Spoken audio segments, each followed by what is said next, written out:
The future, a world where the quest for truth has ended. Do you believe in the supernatural, Mr. Vandarius? I'm not enough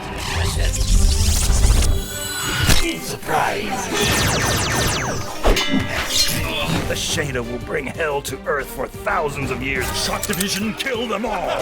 Spirit Blade, a full cast audio drama. Download the Legacy Edition of Spirit Blade for free at spiritblade.com. Well, my editing skills are crap, but can the same thing be said about Justice League Dark Apokolips War? Stick around and find out.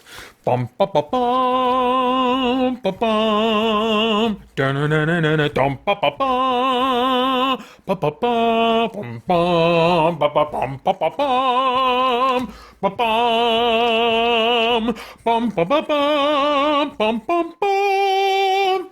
Hey, I'm Peter Franson from christiangeekcentral.com and Spirit Blade Productions. This is my uncut review of Justice League Dark Apokolips War. The synopsis on IMDb reads, a sequel to Justice League Dark 2017 involving Jack Kirby's New Gods. And that's all it says, which is terrible.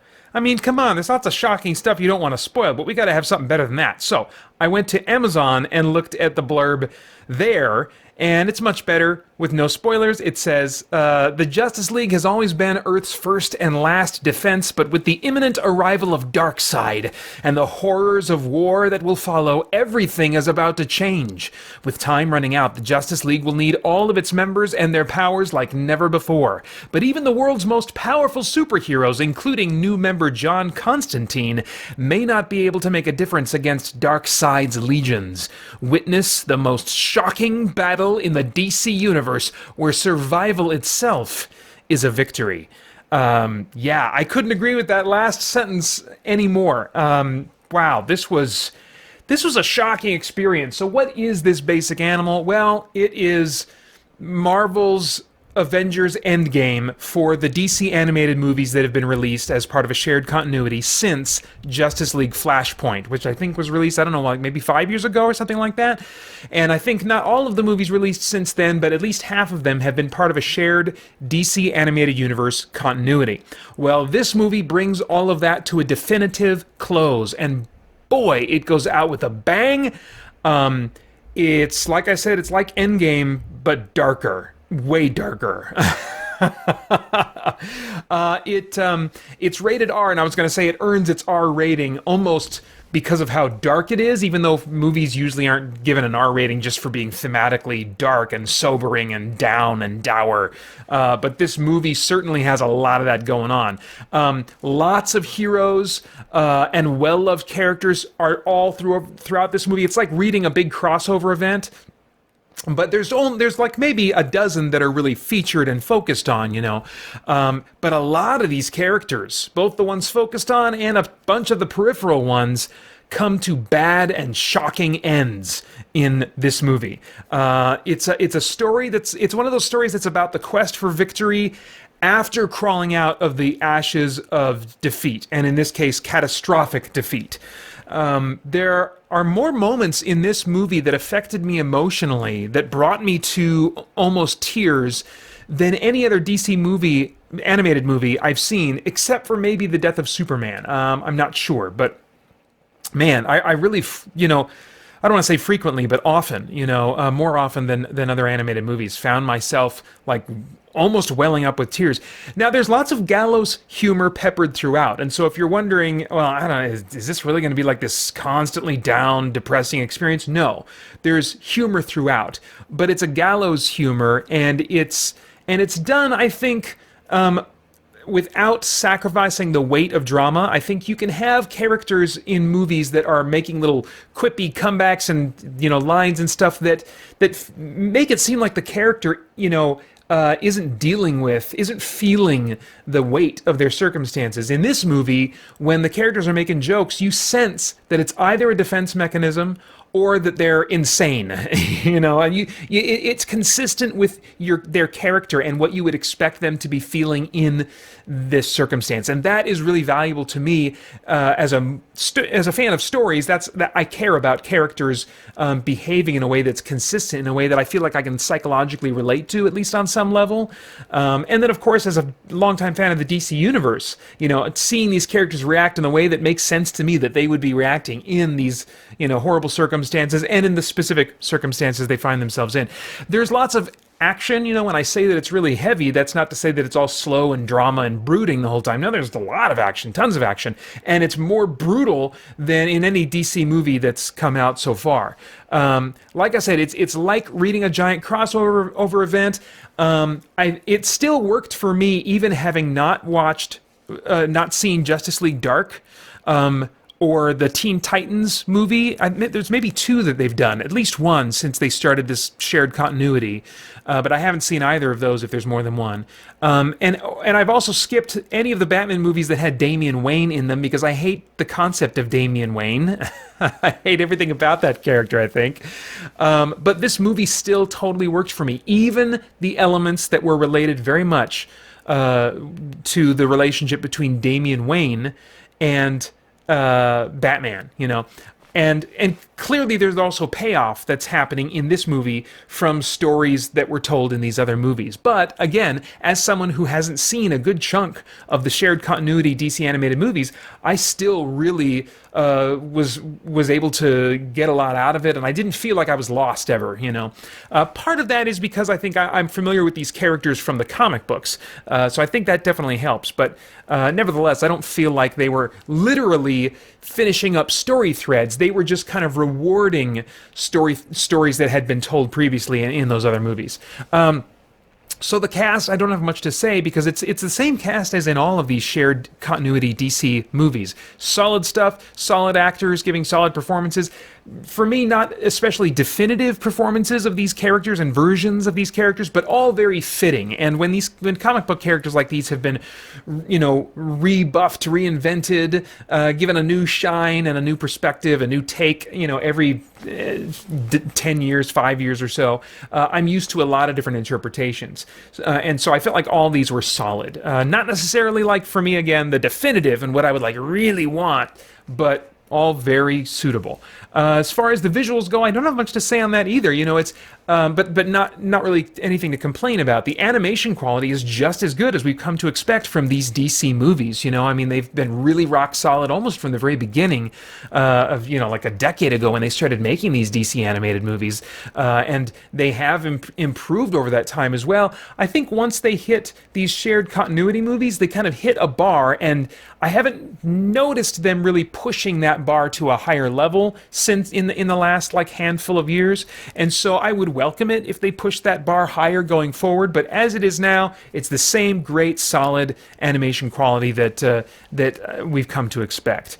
Now, as far as themes, is there anything of moral, philosophical, or spiritual significance going on in the themes of this movie that might bring about some worthwhile thought or conversation?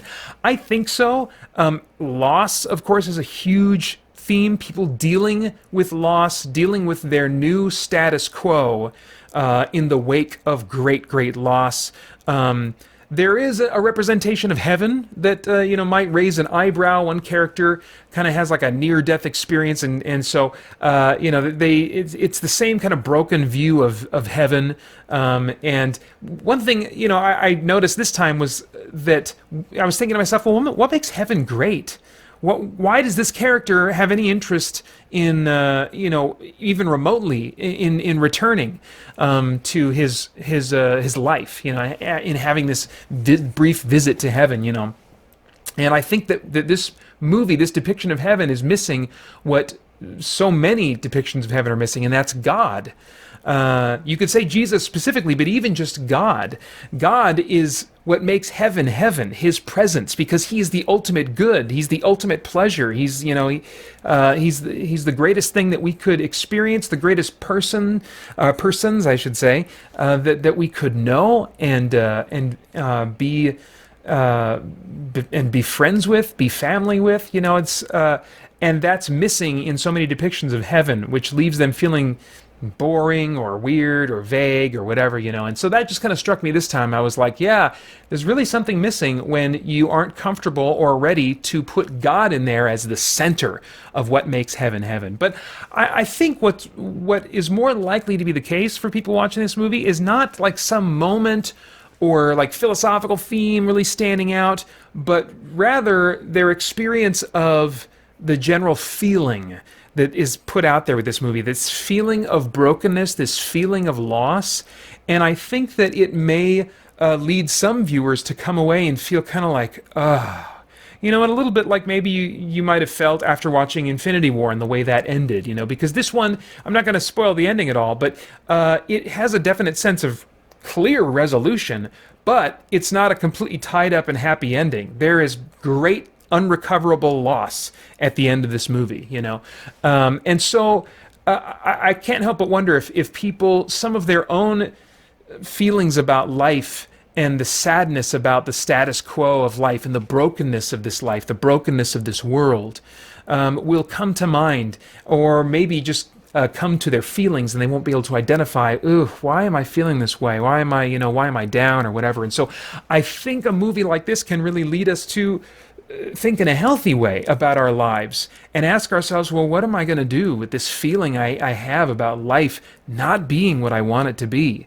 Where is my hope from? Is my hope in things getting better in this life? Well, I can't really control that. There's some things I can control, but there is so much more that I cannot control. And so is it really wise of me to put hope in this life getting better and for my circumstances to really improve, I think actually the ending of this movie, again, I'm going to keep this really vague, I think the ending of this movie has some unintended parallels that we as Christians can apply to our hope in heaven, This world that we are in is hopelessly broken. Yes, it ebbs and flows, but it's the same crap that's been going on for centuries. The human condition is not getting cured. We are broken. There's no realistic hope for truly full, and truly lasting happiness in this life. There's no realistic hope for that. Our best hope, our only hope, it turns out, is in a life wholly apart from this life we have. And so I think that Christians could walk away maybe reflecting on that after watching this movie. Anyway, I have no idea what your tastes are in movies or animated movies in particular, but if I were a time traveler, I'd go back in time and say, Peter, buy this one. Not right away, wait for the price to drop a bit. These animated movies usually do pretty quickly see a drop in price, at least, being able to get them on the used market within a few months. So wait for it to drop a little bit and then buy. In the meantime, catch up on some of those shared continuity DC Universe movies that you haven't watched, that the price has dropped now on, because watching this is going to make you want to give them a try, and the price is going to be lower for them now. So you can get my spoiler-filled reactions for Justice League Dark Apokolips War today in my Spoiler Car video series. That's just one of many perks available for your support over at patreon.com/spiritblade productions. This one has an MPAA rating of R, surprisingly, to me anyway, for bloody violence, language, and some sexual references. Now, personally, I think cel-animated violence is far more tame than live-action blood and violence, where you have an actor's performance involved that can be very haunting when they're being cut up and dismembered or whatever might be going on with them, or being tortured or whatever. I think that an actor's performance makes a big difference, and seeing actual physical representations of fake blood and viscera and whatever else, it's a whole different ballgame in my mind, compared to cel-animated representations of blood and gore and violence. My boys are 9 years old and 12. They are used to overhearing podcasts with language that's much worse and much more frequently, in line with some of the F-bombs that are dropped in this movie. And they've learned not to repeat that language. So I don't think that would be an issue for them. I think that my 12-year-old is almost certainly ready for this movie without it causing him to sin or be disturbed. And probably my 9-year-old too. I'd have to think about that, talk about it with my wife. Of course, in both cases, I'll talk to my wife before showing them this movie. But, definitely I think it earns the R for F-bombs. There's at least a handful in there, and I don't think you could get away with that in a PG-13 movie. But the rest doesn't really feel deserving of that R rating. Those are just my 2 cents on that, though. Those are all my thoughts for now. I'd love to get yours in the comments below. Please like, share, subscribe, click that notification bell to stay connected and not miss any of the content that's coming out from this channel. I want to thank the Spirit Blade Insiders for making this review possible. And again, you can get info about the benefits of becoming one over at patreon.com/spiritbladeproductions. And then, of course, I hope you'll join us soon over at christiangeekcentral.com as we continue to geek out and seek the truth. The future, a world where the quest for truth has ended. Do you believe in the supernatural, Mr. Vendarius? Surprise! The Shader will bring hell to Earth for thousands of years. Shock Division, kill them all! Spirit Blade, a full cast audio drama. Download the Legacy Edition of Spirit Blade for free at spiritblade.com.